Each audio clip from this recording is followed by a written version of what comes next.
They started pushing space exploration again after a long time. It started after the technology boom. Processors and controllers were becoming ever smaller. Microelectronics were becoming ever more efficient.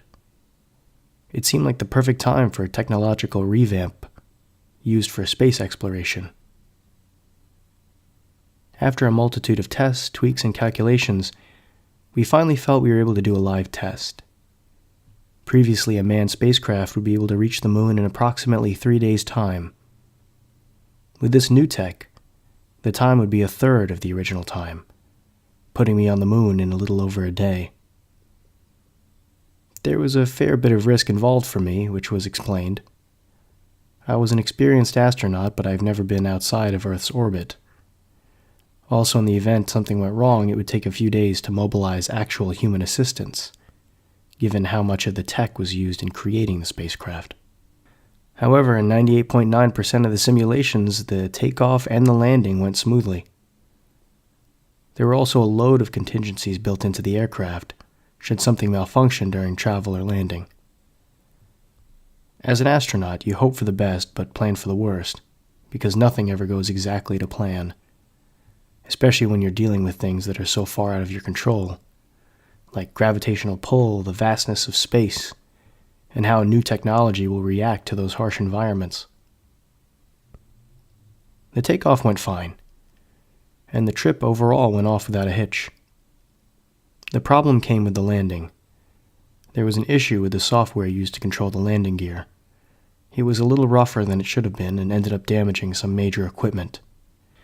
It was nothing life-threatening, but it does impede my ability to take off back for Earth. They were on top of it, though, and support should arrive in another day or two to assist. That's not what I'm afraid of. No. What I'm afraid of is the knocking I've been hearing outside the spacecraft.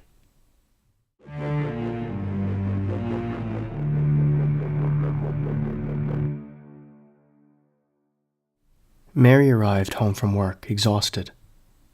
After making herself something to eat, running on the treadmill for a bit, and vegging out in front of the television, she decided it was time to get ready for bed. The bathroom filled with fog as the showerhead sprayed nice hot water. It had been particularly cold, so Mary found hot showers like this relaxing. And relaxing moments were hard to come by nowadays. All of a sudden, she heard a voice that sounded like it was coming from the drain. I see you. She gasped. It was soft, subtle. She even doubted herself whether or not she even heard it. She stopped moving and just let the water run as she tried to listen for it again, but nothing. She continued her shower, just a little more alert than normal. As she was turning off the water to her shower, she heard the voice again. And once again she could have sworn it was coming from the drain.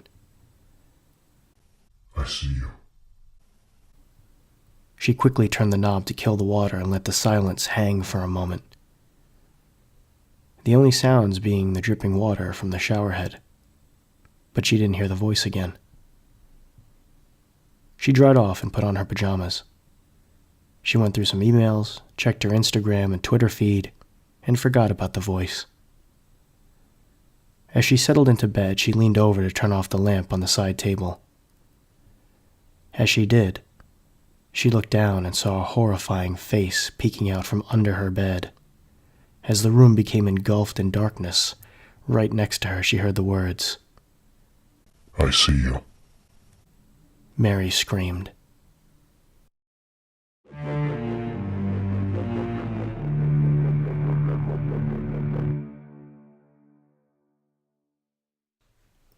My kid told me he found some creepy drawing in our house when he was very young, probably 5 or 6. I remember when he showed it to me. It was just a poorly drawn stick figure type family of 4 with the words, "We live in your walls," scrawled in bad handwriting on the bottom. In typical parent fashion, I didn't believe he found it and instead settled on the conclusion that he drew it himself. maybe inspired by some horror movie or show he'd managed to catch a glimpse of. We were a family of 4, so that could have been the start of his inspiration. I took the drawing and I put it in the cabinet. A few days later, I was looking for something and stumbled upon the drawing again. And I could have sworn it changed. It was still the family of 4, but something was off. The figures were posed in a strange way. They were hunched and drooping. Their faces, which I could have sworn were all smiley faces previously, were now all frowning. I only examined it for a moment before I heard my son and daughter calling me from the other room to take them to school. I placed the drawing back in the cabinet and forgot about it. Until the following night. My wife exclaimed, "What the heck is this?" as she pulled the drawing from the cabinet. "Some drawing that Tyler made, I think," I said, somewhat dismissively. "Tyler drew this," she held up in front of me. The drawing had changed again. Now it was much more detailed. The family in the drawing looked grotesque and bloody. Their limbs were out of proportion and stretched into physically impossible features. And the background changed too. Instead of just a plain white background, the drawing now somewhat resembled our living room. It freaked me out, and we moved shortly after that. I still have the drawing, folded up in a box somewhere. I don't want to know what I'll see if I open it up again.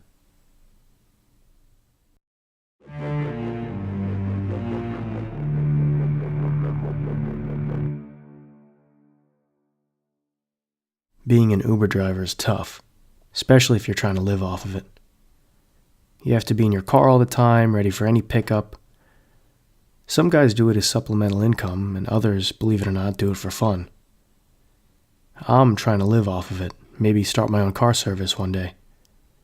But that means long hours, missing lots of sleep, and doing frequent night pickups into the early morning. I drive a black Nissan Maxima. Reliable car. I don't look too threatening, which helps a bit, especially when I have to pick up women. I have a slim build, brown hair, glasses. Pretty average, like most of my rides. There was this one day in particular when I was unimaginably tired, but I knew I had to keep on going through the night. It was probably around 2:45 a.m. on a Saturday morning. And I got a pickup location that was in kind of a remote area of the city. It was a man, and he was alone on a corner. To be honest, the whole vibe kind of creeped me out, but hey, a ride's a ride. His name was John, and he climbed into the back, telling me his phone died. I sort of casually tried asking him what he was doing out so late, and he gave me some generic answer about being at a party. What kind of party was in that part of town? He kept on looking at me with a strange glare in the rearview mirror. I tried averting my eyes so I wouldn't be looking directly at him. Then he started asking me all sorts of odd questions. Questions about me, my personal life, if he'd ever met me before. Hell, he even asked questions about my car. How many Uber drivers have this same model car? How many people I've picked up? Just oddly specific questions that seemed a little bit like an interrogation. I kept on getting this feeling like something was about to happen, like he was going to jump me or try to rob me or steal my car or worse. The ride finally ended and I dropped him off. No real issues. Still, I'm going to think twice before taking a ride that early in the morning in that part of town. John quickly ran up the stairs into his apartment and plugged in his phone. He scrolled through the news article until he found what he was looking for. Uber driver in black Nissan Maxima falls asleep at the wheel early Friday morning and crashes into light pole. No survivors. The driver is being described as being in his mid-30s, glasses, slim build, and brown hair. John decided next time he'd call Lyft.